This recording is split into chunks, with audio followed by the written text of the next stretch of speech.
অত্যন্ত হৃদয় বিদারক একটি ঘটনা ঘটে গেছে।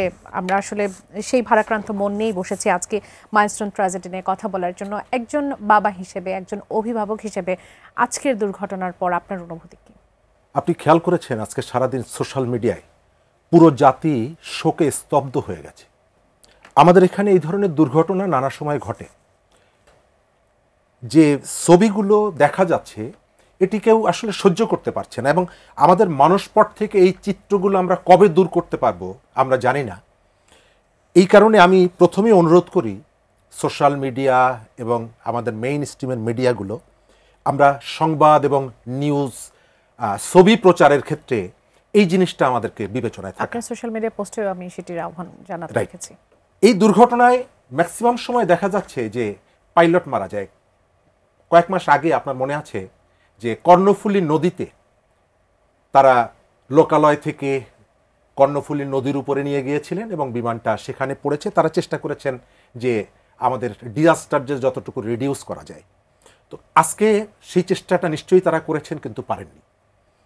একই সাথে আমাদের এটাও ভাবা দরকার যে আমাদের আসলে বাংলাদেশের এমন কোনো জায়গা নেই যে জায়গাটা স্বাভাবিকভাবে যে আমাদের কি বলে ওই ঘনবসতিপূর্ণ সারা বাংলাদেশে। কিন্তু তারপরেও আমাদেরকে বিবেচনায় রাখা দরকার যে আমরা এই কাজগুলো এগুলো আমাদের প্রয়োজন। আমাদের বিভিন্ন বাহিনীকে আমাদের আরো সক্রিয় করা, তাদের ট্রেন্ড আপ করা। কিন্তু সেই ট্রেন্ড আপ করতে গিয়ে আমরা কোন অঞ্চলে তাদের ক্যাপাসিটি বিল্ডিং এর জন্য কোন অঞ্চলটাকে আমরা ফোকাস করব, এটাকে আমাদের এটাকে ফোকাস করতে হবে। আপনি মনে করছেন জি, আমাদের যুদ্ধের জন্য অনেকগুলো সেক্টর থাকে, আর্টিলারি একটা কোর থাকে। তো আমি কি পুরন ঢাকায় তাঁতিবাজারে আর্টিলারির যারা কাজ করেন তাদেরকে আমি ট্রেনিং এর জন্য নিব? নিশ্চয়ই না। তার জন্য একটা স্পেসিফিক জায়গা আছে। আমাদের এই মুহূর্তে দরকারটা কি? এই দুর্ঘটনা নিয়ে কোনো রাজনীতি করা দরকার না, আমি প্রথম মনে করি।